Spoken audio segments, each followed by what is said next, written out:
All right, it is 10:29 by my watch, so I'm going to get started and hope that those of you who are having discussions in the hallway, which is great, but we hope you'll come and join the discussion in the main room.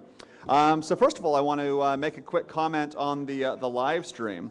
When we set this up for the conference, we really weren't sure how many people to expect to watch us online. And we thought, maybe if we get, 20, 30, 40 people, 50 would be great, extra people watching the conference. Ross has told me that yesterday at some point 161 people logged in to check out some of our talks. So that means more people, yeah.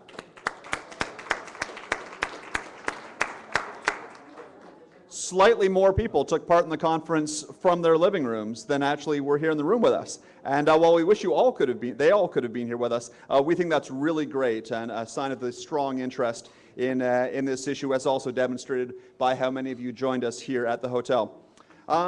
So to introduce our last panel, which is in a way sort of what the conference has been building to. We talked about a lot of ideas, theories, benefits, institutions, incentives, things like that. And now we're going to talk a little bit about, hey, what should we do with some of those ideas? So I'm sure many of you will know our two panelists, but of course I will introduce them. Scott Reid is the Member of Parliament for the Ontario riding of Lanark, Frontenac, Lennox, and Addington. I'm only going to say that once because they're both in the same riding. Mr. Reid has written extensively on Canadian politics, and he's the author of Canada Remapped, How the Partition of Quebec Will Reshape Canada, and Lament for a Notion, The Life and Death of Canada's Bilingual Dream. As well, Scott has written chapters in a number of edited books, published articles in magazines and academic journals, and was a founding member of the Lanark Landowners Association, and is considered an expert on Canada's constitutional law. Now I'll flip to Randy's bio, who is, of course, the MPP for the same riding as Scott, making it probably Canada's most freedom-loving riding. I don't know if any Albertans would take issue with that, but I think it is.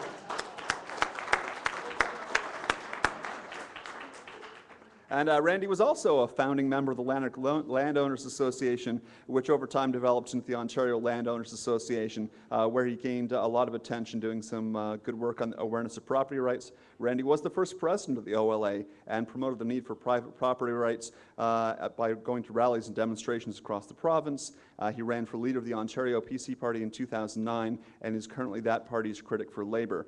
So we're going to do similar to the last panel. Scott is going to come to the podium first, I believe, make a few remarks. Randy will do likewise, and then we'll open the floor for questions and comments. So please help me welcome Scott.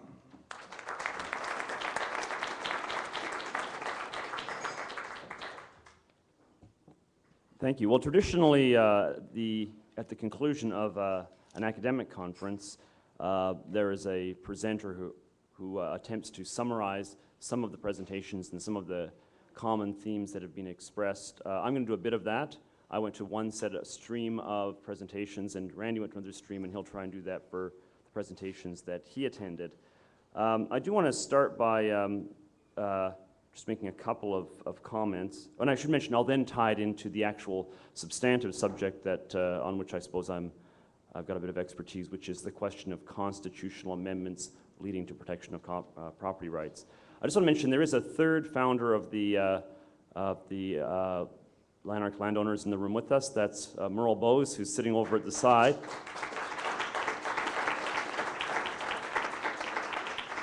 So the Lanark landowners, which became the Ontario landowners, was actually founded at Merle's kitchen table back in 2003. My riding association president decided that I ought to have a group advising me on farm issues and agricultural issues, so we got together and met at Merle's house. Merle's a farmer. I never have figured out why Randy was there because he's an electrician, but at any rate, it was a good thing he was there because we met once. They agreed that property rights were the essential underlying problem for farmers, and the next time I looked around, they were having an illegal deer hunt to deal with the problem of deer eating their crops, and they successfully forced the government, the provincial government, the conservative provincial government I might add, to finally acknowledge there was a problem with crops being destroyed by deer and to allow nuisance deer tags to be issued to farmers. This was the first of a number of victories, and it gives an indication of how the property rights movement began in Ontario. It was a very successful movement which initially engaged in civil disobedience and then became I guess you could say, went legit. Randy was elected to the provincial legislature in our riding, and then Jack McLaren, the second president of the Ontario Landers, was also elected to the legislature. They represent two Eastern Ontario ridings. And this was very positive, and Randy is actually one of the more thoughtful, abstract thinkers who I know, but the movement itself has not been what I would say an intellectually founded movement to the degree that it ought to be. Thus the reason for this conference. We need to build some of the intellectual depth, some of the intellectual underpinnings that I think are essential to the movement growing, expanding, both in Ontario and elsewhere. And I'll just point out some of the things that have been wrong in the movement thus far, some of the elements that may be missing. The lack of an abstract understanding of the issues we're dealing with, a lack of knowledge of the other models that exist out there, the other ideas that could serve to guide us, has caused, among other things, the following problems to arise. One is the rise of non-credible or impractical, unworkable solutions, such as the land patent proposal that has so dominated Ontario's discussion in the past year or 2 years. When I look at the land patent idea, which I think you're all probably familiar with a bit, I am reminded of a quote from H.L. Mencken, who in 1917 said, "There is always a well-known solution to every human problem, neat, plausible, and wrong." And that sums up what's wrong with that particular idea. But I fear that we will be subject to many of these things if we do not look to expand our intellectual base. Secondly, we've had a problem having the ability to speak in the language of academics, of politicians, of judges and lawyers. That vocabulary has been absent from our movement. Thirdly, we have not had the ability to draw on credible models. When someone says that idea is radical and dangerous, the ability to say, well, it's radical, dangerous, and also part of the constitutional architecture of Sweden or Germany or some other respectable country that has not flown off into chaos. And finally, I'll mention the inability to draw up solutions that are constitutionally viable, likely to survive court scrutiny, likely to be successfully institutionalized, likely to draw upon the appropriate public choice incentives that will cause them to be locked in and strengthened over time as they're used. All of these things have been absent, I think, from the movement as it exists in Ontario. It's a bit different and a bit better in Alberta, I think, thanks to the way in which that movement there began very suddenly and was taken over so decisively at an intellectual level by quite a sophisticated lawyer. I think we're now trying, Randy and I would like to try and correct some of these problems. Thus, as I say, the conference. I wanted to mention a few of the practical ideas, and I look for practical ideas more than anything else that I think have come out of this conference. Remember, I'm only mentioning the stream that I was in, so if I mention some presentations and others, that's why. I thought that Tom Flanagan's presentation, leaving aside the purely technical aspects that relate purely to Canada's Aboriginal reserves, an area in which I have no particular expertise, what he points to is the importance of small incremental changes that were not based on some kind of abstract notion of preserving property rights. They are part of the architecture. They get built in. You can measure their success and build upon them. That understanding that small incremental changes can be captured and can be useful is the exact opposite of the silver bullet philosophy that we see with the land patent movement. Joseph Cannell, in his presentation, is attempting to systematize and quantify the property rights issues in the provinces and territories and to give numerical ratings. And I must say, as I watched his ever-expanding lists of columns on some of the charts, I thought this may be such an enormous project that it will have to be sliced up a bit differently and deal with real estate-related issues separately from some of the other issues. But I did think very much as he was making his presentation of my father's management philosophy. My father, by the way, managed to build a company that now has thousands of employees. His philosophy was always, it's written on a plaque on his wall, if you can't measure it, you can't manage it. I think that's true when it comes to this issue as much as anything else. Mark Milkey has done something similar in his book. It's less numerical and it's more abstract, if you like, and more principled, but I think it forms an essential part of the intellectual infrastructure that we are building. And I took particularly from Mark's presentation, one of Mark's presentations, a particular thought that I said this needs to be incorporated in some respect into the law. He's mentioned there's a lack of liability rights in property cases, or more specifically, as he put it, there's no government equivalent to the tort of nuisance. I thought that's a really useful practical observation and a very definable problem that needs to be corrected.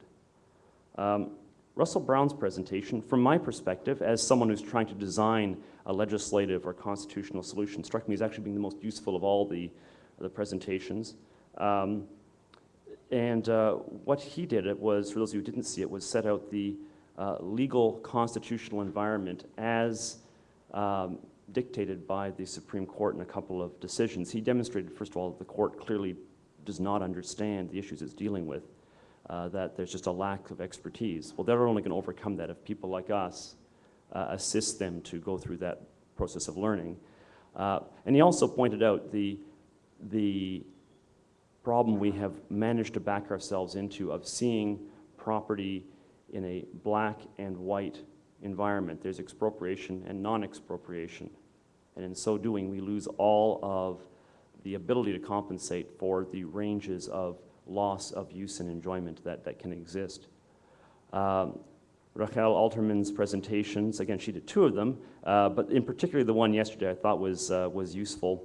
I had trouble sometimes hearing people yes and no over Peter yelling out "smash the state" in answer to all questions. But I thought that looking at all those international examples, I'm a comparativist. My books were attempts to look at language policy in Canada compared to other models in places like Finland and Switzerland, to look at the partition issue in the context of places like the Swiss canton of Jura or Northern Ireland. She's done the same thing on a vast scale, and two things struck me. One is there's many useful things we can learn from those different models. The second thing is this kind of law, property law, seems to be, or I wouldn't say property law, property regimes seem to be much more idiosyncratic to individual countries, which makes sense. They're rooted in the oldest form of property ownership, and they tend to be much more parochial, much more differentiated, with fewer commonalities than I am used to. If you come from a Commonwealth country, are used to the idea that the basic legal framework is the same as in every other Commonwealth country, and also in the United States. And we can easily talk with someone from Grenada or Nigeria about writs of habeas corpus. They'll understand what we're talking about. The framework is the same. Not so when it comes to property law, property regimes, and that involves a different kind of study, a different kind of much more intensive education process, a bigger challenge as well. All of this leads me to trying to implement these things in the solutions that I have been looking, along with Randy, to implement. And I'll just very briefly go through what it is that we have been trying to do, the solution that we have been working on, and that we actually introduced about a year ago, February of 2011. In February 2011, Randy and I held a press conference in which we announced that we would be introducing in the Ontario Provincial Legislature and in the Parliament of Canada simultaneously 2 resolutions to amend the Constitution. And I should explain a little bit about how Canada's constitutional amending formula works. It's a little bit complicated, but I can explain it easily. The purpose of the amendment is to entrench property rights vis-a-vis the government of Ontario and municipal governments. Not to entrench them in any other province, not to entrench them vis-a-vis intrusions that may result from the federal government. Just the provincial government of Ontario and the various agencies, including municipal corporations, that exist under the authority of Ontario legislation. And I won't go into the details of what we proposed. I think that will have to wait for the Q&As, but what we did was we identified that Canada's provinces do not have standalone constitutions, unlike the Swiss cantons or the American states, which are recognized explicitly as sovereign entities that have their own constitutional structure. In Canada, each province, to the extent it has a written constitution, it is borrowing from the federal constitution. And there are provisions within the federal constitution, the Constitution of Canada, that deal with specific individual provinces. Recognizing that fact, in 1982, when we adopted a formalized amending process for our constitution, we entrenched a series of different formulae for different parts of the Constitution, including one section called Section 43 that deals with amendments to the Constitution of Canada relating to one province only. And that amending formula has been used, if my memory serves, about 5 or 6 times over the past 20 years. 3 times, if I'm correct, in Newfoundland, once in Prince Edward Island, once in New Brunswick, and once in Quebec, I think is the right number. It can be used to do something as insignificant as changing the name of the province of Newfoundland constitutionally from Newfoundland to Newfoundland and Labrador, to something as significant as entrenching a new constitutionalized system for education in each of New Brunswick, Newfoundland, and Quebec. You can use that mechanism to put anything into the Constitution that doesn't violate some other part of the Constitution that's also written down that relates to a single province. And that would include a provision that says that no person within a province may be deprived of the right to the use and enjoyment of their property without full, just, and timely compensation, or some other such formula. And that was what we proposed to do. If an identical resolution is adopted by the provincial legislature and the federal parliament, that measure is now constitutionalized and can only be removed through a similar mechanism. It cannot be overridden simply through an act of the provincial legislature, certainly not by regulation. So that's the mechanism we propose to use. What is important to me, of course, is making sure that whatever we put in there is something that, if we are successful, is something that will be meaningful, that will actually become a real game changer for property owners, that will actually genuinely protect property rights. My great fear has been that we would constitutionalize something and it will turn out either to be hollow from the start or the courts will gut it, as the courts very successfully, I don't think intentionally, but very successfully gutted all of the rights in the Canadian Bill of Rights after it was introduced in 1960. Property rights and a number of other important rights were entrenched in the Bill of Rights, and they were effectively hollowed out of it by a court that was, far from being activist, that's our current fear, were excessively deferential to the federal and provincial governments, and as a result of that, the rights had to be reenacted in a new form, and that was the genesis of the Charter of Rights. So our goal is to do that, and today's presentations and yesterday's presentations have been, from my point of view, enormously helpful in the role, serving to enlighten me as to the kinds of adjustments we ought to make to the sort of formula that we would try to incorporate into that constitutional amendment. I'll stop there and turn things over to Randy.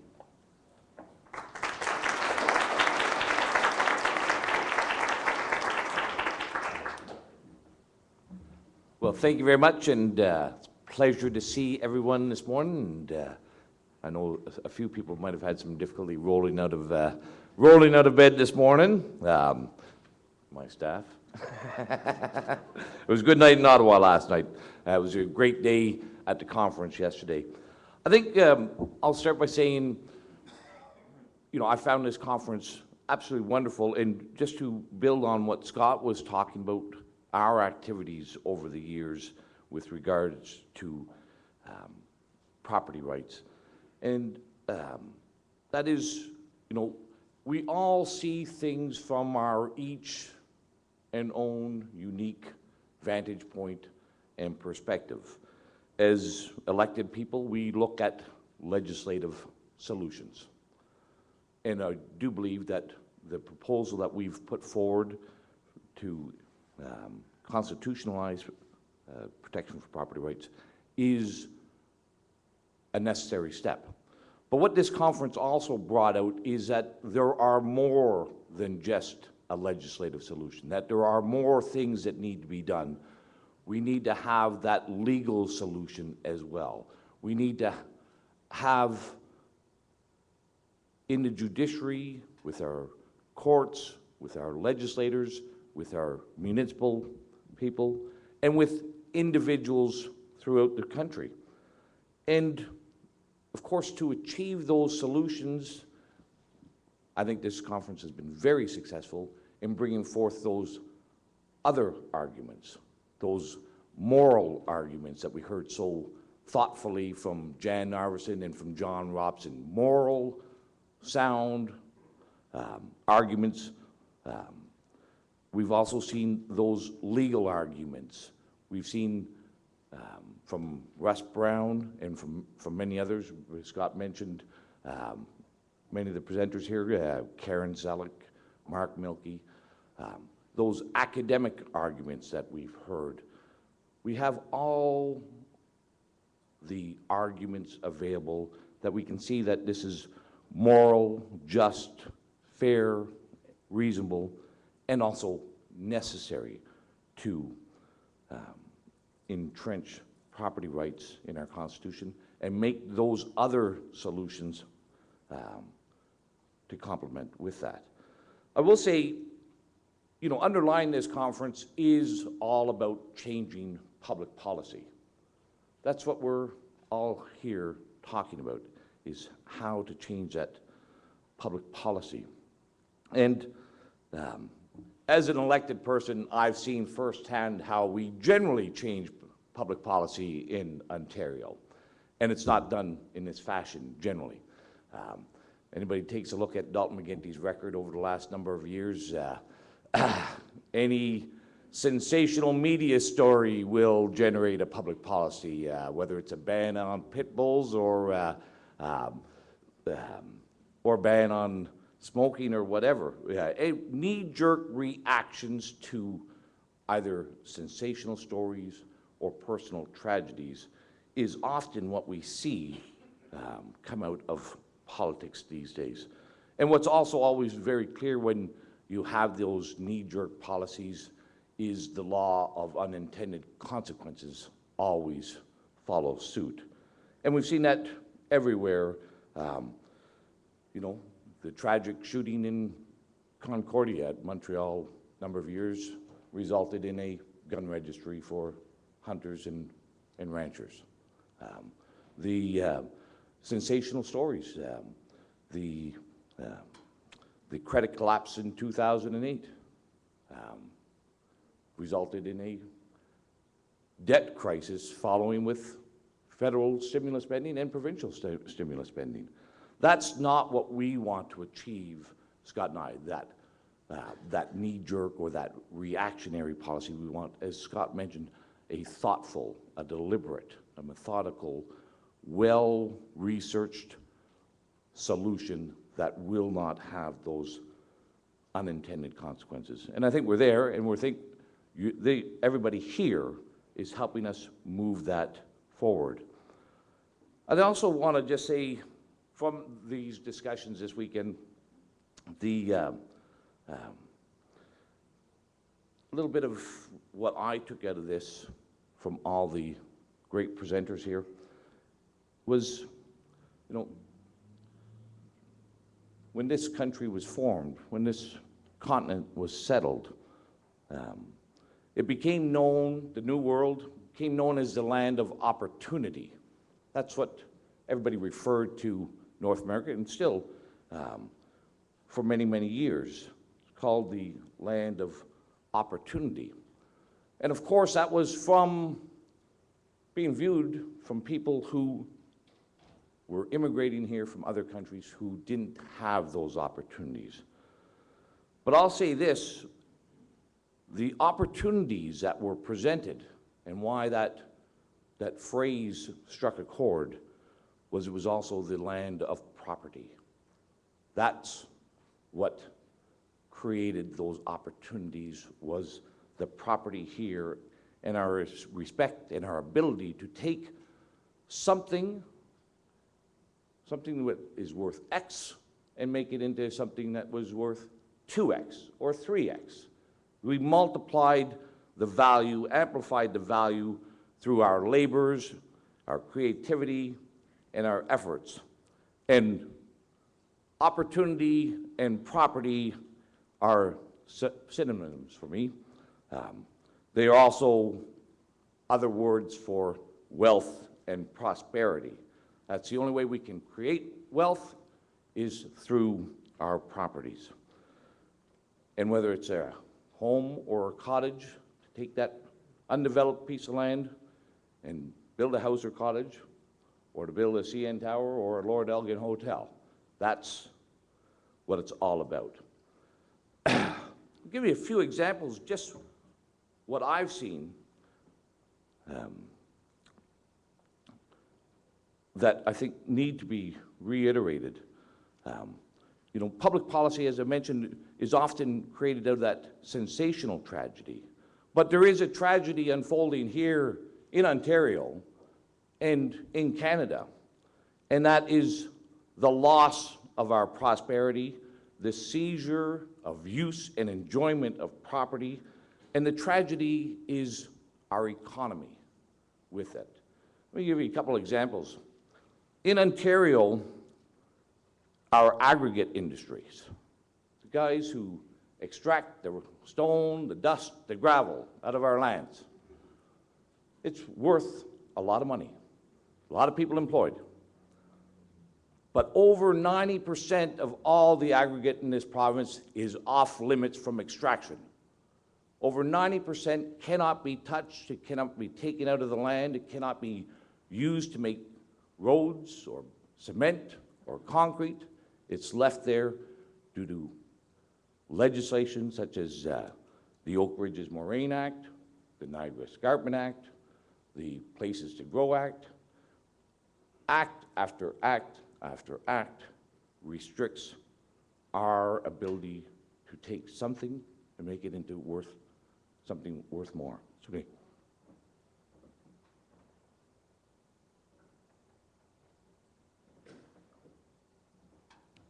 But we've seen, you know, and I don't know how much that is worth, 90% of all our aggregates.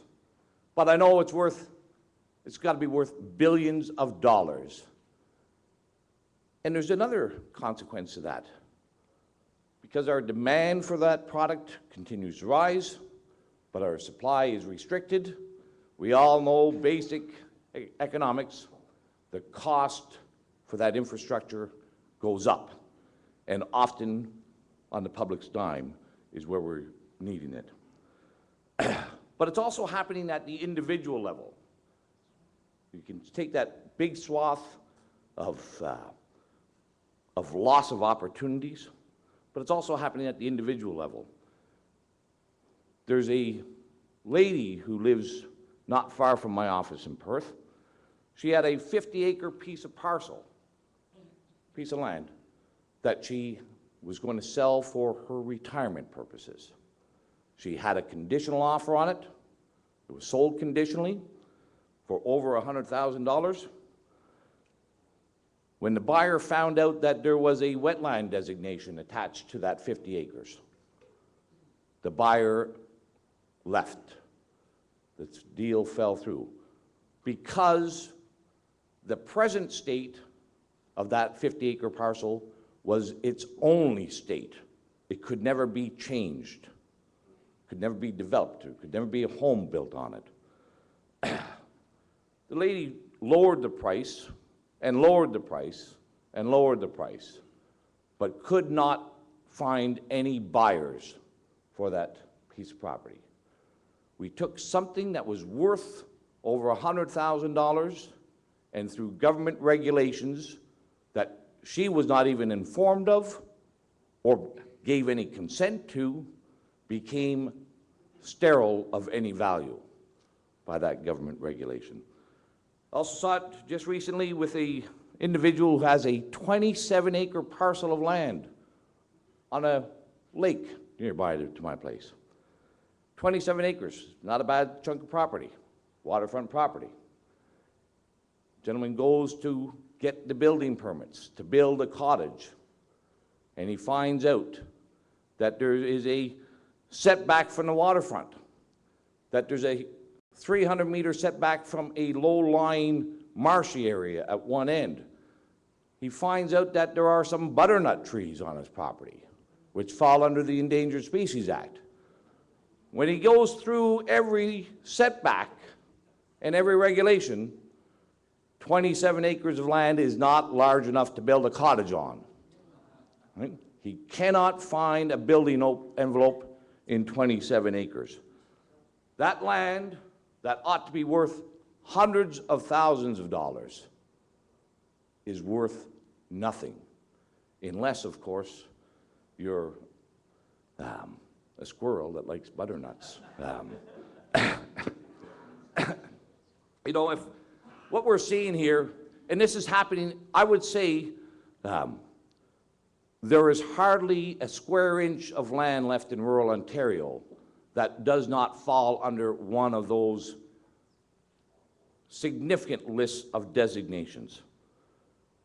There's hardly an acre anywhere that you can take that its present state is not going to be its future state.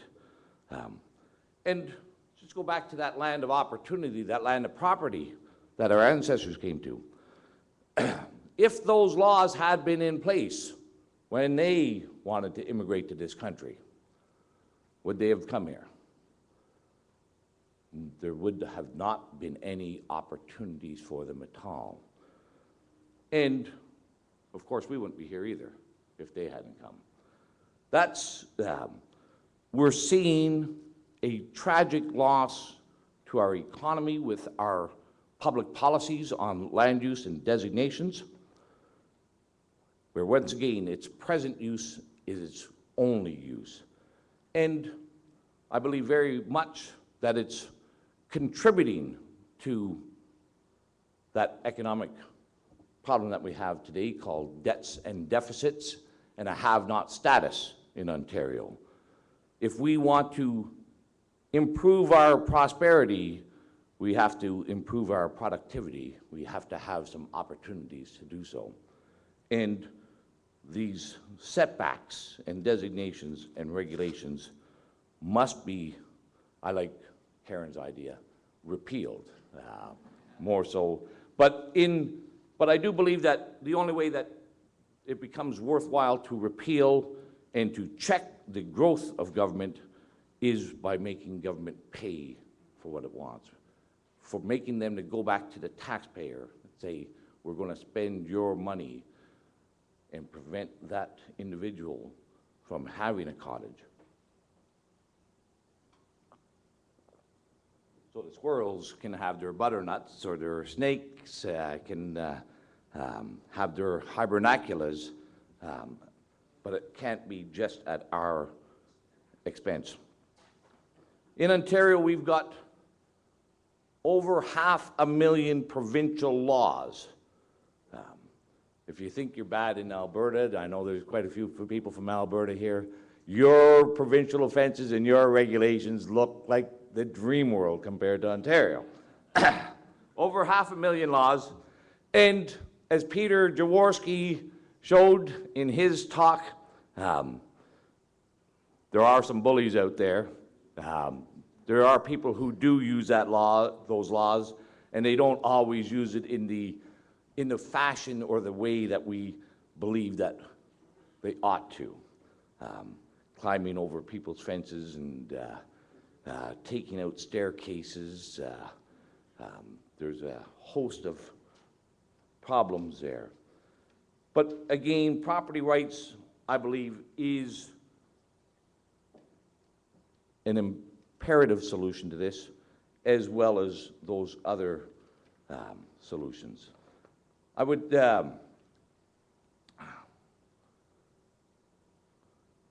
but it's all up to everybody here and everyone else in order to move that public policy. I think we've done a marvelous job today. Then I want to thank everybody for being here, for providing those thoughts, those comments, the interest, and joining with Scott Reid and I on the path that we've started out a number of years ago, and bring back some opportunities back to this province and to our country, to ourselves, and our sons and daughters and grandkids down the road. They need property rights. We need to get property rights for them as much as we do for ourselves. Thank you very much.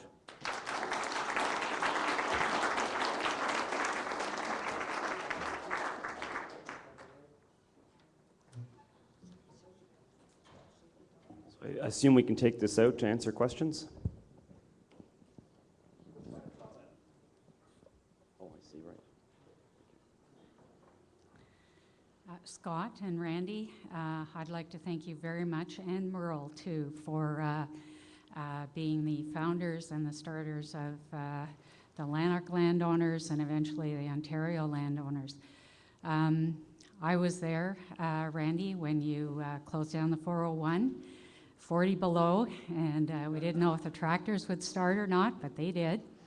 I was there at Queen's Park when the fellow set himself on fire as a distraction from what the Ontario landowners were trying to do. I was at Parliament Hill.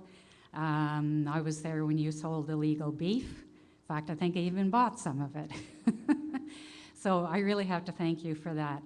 And I also have to thank you for this conference. It's been great, very informative, and I think there's been a lot of different opinions here, and it's just a really great forum to talk about property rights. Regarding Scott's comments on the Ontario landowners, I would differ with those somewhat. I am a member of the Ontario Landowners Association, and I just like to say that we are still very much boots on the ground.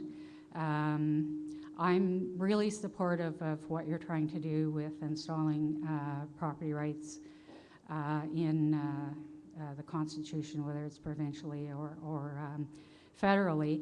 I'm 65 years old. I'm hoping you can do it while I'm still around. But I do think it's a long uphill battle. So when I say that we're boots on the ground, what I mean is a couple of months ago in Huron-Perth, when there were 8 farms that were rated by the OSPCA, that's the Ontario Society for the Prevention of Cruelty to Animals, 8 Amish farms were raided. The landowners were there to support the Amish. They did not know what to do. They were at a loss of, they're very peaceful people, and they just were crushed that somebody would do that to them. So the landowners were there. We are supporting the Robinsons, who have been fined $750,000 for having their cows outside when it was +4 degrees. We're there with Jessica Johnson, who has been charged as well with having tartar on her dog's teeth. And yes, I realize I'm taking a long time to talk here. If you would like to know what the Ontario Landowners is all about, I would like to invite you to our annual general meeting, which is November the 17th. And if you want details on that, you can find it on the Carleton Landowners Association website. It's not there yet. We're still working out the details, but I think you'll find it very interesting. Thank you. I'm not sure that needs a comment, except to say that I hope I didn't leave the impression when I said I think there's a need to develop the kind of intellectual content I was talking about, that I think that the need for action on the ground is over. Unfortunately, that's not the case, and I'm grateful that that the landowners are still doing the good work that they've been doing for so many years. John? My heartfelt thanks to the both of you for taking the initiative, as well as ILS, on getting the conference off the ground. Does either of you have any thoughts, excuse me, on merits or lack of merit of the idea of provinces, in addition to the constitutional idea under Section 43, the idea of provinces passing legislation, or even the federal parliament, that would not be constitutional, but that would be akin to human rights legislation, which has been deemed to be quasi-constitutional, I'm not, don't get me wrong, treading on thin ice, talking about the property rights and the human rights legislation. What I'm getting at is that the human rights legislation, even though it's not constitutional and it can be repealed by federal or provincial legislature, it's been viewed as having quasi-constitutional status. And I'm wondering if either of you have any thoughts or comments about provinces or Parliament passing a law that entrenches property rights and that simply says this law shall supersede, like the language in the Bill of Rights, this law shall supersede other legislation, and if there are any inconsistencies or contradictions, this bill shall prevail. And so if either of you have any thoughts on that. Thanks. Yeah, right. Just to make it clear, quasi-constitutionality is a term that I think is unique to Canada, but the concept exists in many jurisdictions. Normally, if a parliament passes law A and the next year it passes law B, and law B will automatically, by virtue of the fact that it's newer, trump any conflicts with law A. Whatever is the latest is also the greatest. If you pass a law that has a provision in it saying that all other laws shall be interpreted in light of this law, including all future laws, and to the extent of any conflict, this law prevails, then that is called quasi-constitutional. Now, if a later law is passed that specifically repudiates part of the earlier act, the newer act prevails. But that concept exists. The Bill of Rights is set up that way. The Official Languages Act, the Interpretation Act, I may be missing a few others. I guess my answer to your question, John, is at the federal level, because it is so difficult to amend the Constitution in order to restrict the powers of the federal government. I think it makes sense to use that measure. Specifically, what I've recommended is that we return to the language of the Bill of Rights, Section 1 of the Canadian Bill of Rights of 1960, which is still in effect. A lot of people don't realize that. Mentions property rights. It says that everybody has the right to life, liberty, and property, and the right not to be deprived thereof except in accordance with due process. What I thought, I think those are the exact words, what I thought might make sense is to add something that says, and in the case of property, not to be deprived of the use and enjoyment thereof without full, just, and timely compensation, or something like that. The trouble with that, I do think that's actually a good idea. The trouble with it is that the history of the Bill of Rights is that the courts chose to apply what was known as a doctrine of frozen concepts, that basically any new legislation that infringed on rights, property rights and other rights, but didn't do so without dragging the general level below what they'd been in 1960 was legally permissible. So you'd have to expressly refute that interpretation in the legislation, perhaps in the preamble to the act amending the Bill of Rights, or perhaps through some other measure to make sure that it's understood by the courts that that is the inappropriate way of handling this, that does not reflect Parliament's intentions. So if that were done, it would be good. As far as the provinces go, in restricting the kinds of abuses we've seen from the governments of Ontario, Alberta, and all the other provinces, I really do think that some kind of resolution to amend the Constitution to restrict them would be the best sort of thing. And seeing as this is my chance, I want to read the wording of what I had proposed, Randy and I had proposed to amend the Constitution, because I'm not saying this is the right language. In fact, I think there's a very good chance this is the wrong language, but it gives you an idea of the kind of thing we were working on. We proposed that the Charter of Rights be amended to add a Section 7.1 in the same way that it was amended in the 90s to add a Section 16.1 entrenching language rights specific to New Brunswick only. So 7.1 would say the following. In Ontario, everyone has the right not to be deprived by any act of the Legislative Assembly or by any action taken under authority of an act of the Legislative Assembly of the title, use, or employment of real property, or of any right attached to real property, or of any improvement made to or upon real property, unless made whole by means of full, just, and timely financial compensation. And then there's a subsection 2 which says, subsection 1 of this section refers to any act of the Legislative Assembly made before or after the coming into force of this section. That's just to ensure that the courts don't misunderstand it as only applying to what was done in the past, or only what was done will be done in the future, or that somehow there's a frozen concept in place for this. So that was what we wrote down. And I still think a version of that is the ideal way to go vis-a-vis the provinces. I'll just add, I'll also be introducing a private member's bill on which will not be a constitutional activity, but just a private member's bill into the legislature this fall session to further enhance and give weight to the motion that we've introduced. But I will say I have no intention of trying to move that into better protection by using the human rights tribunals or commissions. That's a dangerous territory that I don't want to tread into at all. Thanks. I have a question.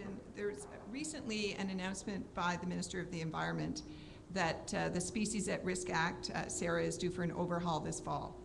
So my question to you is, what can we do to ensure now that there will be adequate compensation for landowners who are going to be affected by SARA, which has been missing in the legislation to date? Okay, so what's going on here is the Federal Species at Risk Act. I'm actually not sure of the details of the provincial one, but the Federal Species at Risk Act in Canada says that there may be provisions for compensation enacted under regulation. There were no regulations passed at the time the bill was passed in about 2001.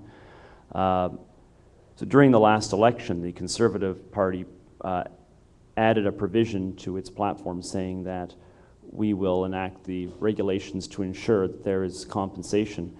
I had a hand in this part of the platform, and I think I tried to get language in about full compensation. I apologize. I should have a copy of what our platform said so I could read it back to you now, but I don't. I believe it said full compensation, and the reason was to ensure that we don't see a situation in which compensation is partial, is delayed. There's a whole series of tricks out there to allow governments to say, well, we've compensated you. They just haven't compensated you completely, haven't made you whole. So I think the direct answer to the question, something is being worked on. It's a bureaucratic process, which means it's agonizingly slow. But I would say contacting the minister, writing to the minister to say, we expect you to honor your word of giving full compensation for those who find a loss of the use and enjoyment of their property is the best and only acceptable way of honoring that promise. So that, I think, is the direct answer to the question. Yeah, excuse me, for Scott and Randy, excuse me. I like the idea of using Section 43 as you've described, but I wondered, have you gotten a legal opinion on this? The Section 43 is perhaps not as straightforward as it seems. I think I goofed recently in a Globe and Mail editorial where I suggested it might be used to amend the unemployment insurance, the federal regime, the constitutional amendment in 1940. So I just wondered, did you explore the legal intricacies of this before drafting your amendment? I mean, I hope what you're doing is going to be okay, but I just thought I'd ask. Right. Yeah, it's a good question. The short answer is no. I suppose the longer answer there is I feel pretty sure that what we're proposing can be done. It doesn't contradict any other part of the written text of the consolidated Constitution. That would be the problem. It's meant to be a junior in status, this amending formula, to any of the others, and hence anything that would contradict anything else. I suspect that's the problem with anything that would deal with the 1940 amendments. I should mention, by the way, the Supreme Court has taken a very odd interpretation of the 1940 amendments. That's a separate issue. But I'm pretty confident that we would be okay if we just do this. The real danger is that we'll do it in some way that in the end will not provide as much protection as we had hoped would be the case. And that causes me to want to look in more detail at other protections for property that have already had some kind of test in the Canadian courts. So I've looked, for example, at Chapter 11 of the North American Free Trade Agreement, which protects the rights of Americans and Mexicans vis-a-vis their property in Canada, and that has been litigated. In fact, I asked Peter to look up the relevant website. If you go to the Foreign Affairs and International Trade Canada website, they have a section in which they talk about Chapter 11, and they list all the notices of intent received in current arbitrations under Chapter 11, previous arbitrations to which Canada was a party, and also notices of arbitration that have been withdrawn or have fallen inactive. So it gives a history of what kind of rights are protected and how effective those particular provisions, worded the way they are worded, actually are. I can't claim I've gone through and looked at them, but it's the kind of thing that would provide presumably some useful information. I like the wording that you suggested, but like a lawyer, you know, we tend to pick these things apart. And you know, when I first heard of what you were doing with Section 43, the automatic answer that I had was some of the answers that you already see in scholarship, which is, well, it presupposes a provision that already exists, and you're changing it. Now, part of the answer might be, well, the Manitoba language provision didn't address an already existing provision, didn't amend an already existing provision. It adds a new provision. That might be part of the answer. Do you mean Manitoba or New Brunswick? Or sorry, New Brunswick, yeah. But the other thing that you might consider doing is making it an amendment to Section 7 itself. So then you actually are you are amending a pre-existing provision rather than inserting something new. So in Alberta, Section 7 shall be read to mean property rights type of thing. So that's another possibility. On the language front, I was going to suggest what you're doing. So look at the language of Article 1110 of NAFTA, which talks about measures tantamount to expropriation, and because there is jurisprudence on that language, and that's been interpreted as being what we would understand as a constructive taking or regulatory taking. So that language might be useful for you there as you tinker with this as you move it along. Thank you. Do we have any other questions? I think we still have a few minutes, so is there anybody else who wants to ask anything? In that case, Matt, I guess we turn things back over to you.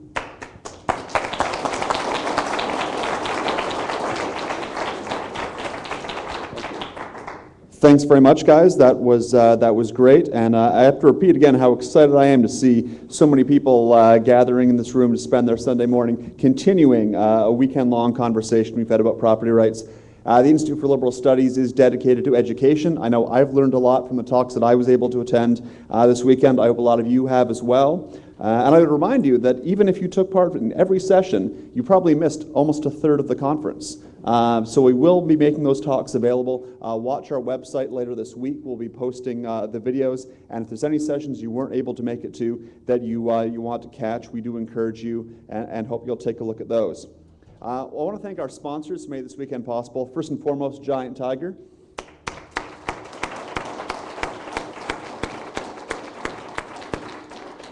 And along with them, a host of like-minded allies who made this weekend possible. The National Citizens Coalition for our reception on Friday, the Canadian Taxpayers Federation, the Frontier Centre for Public Policy, the Justice Centre for Constitutional Freedoms, Merit Canada, and the Fraser Institute, all of whom contributed to making this weekend possible.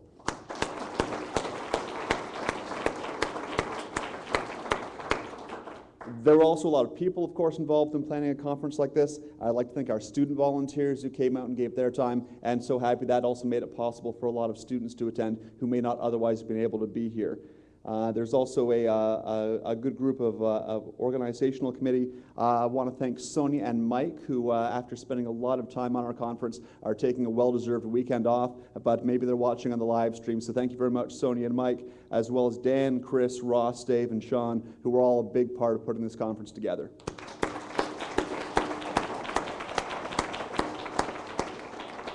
I also want to thank Sun News. As many of you saw, they were here yesterday, and I'm told there's already a story up on the Calgary Sun highlighting the conference. I hope there'll be some more of that and some of these talks that will be available to a much wider audience, thanks to our friends at Sun, so thanks to them.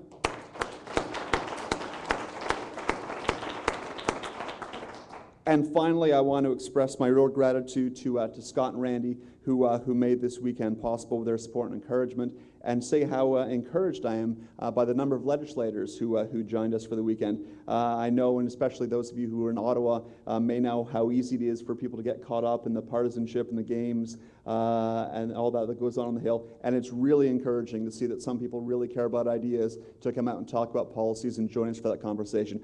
Thanks to Scott and Randy and all the other MPs who joined us here this weekend. Please.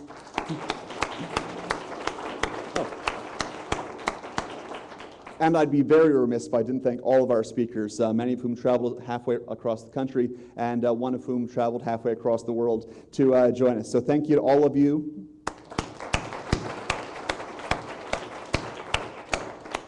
And on that, we are done. Thanks so much for taking part in a very successful conference.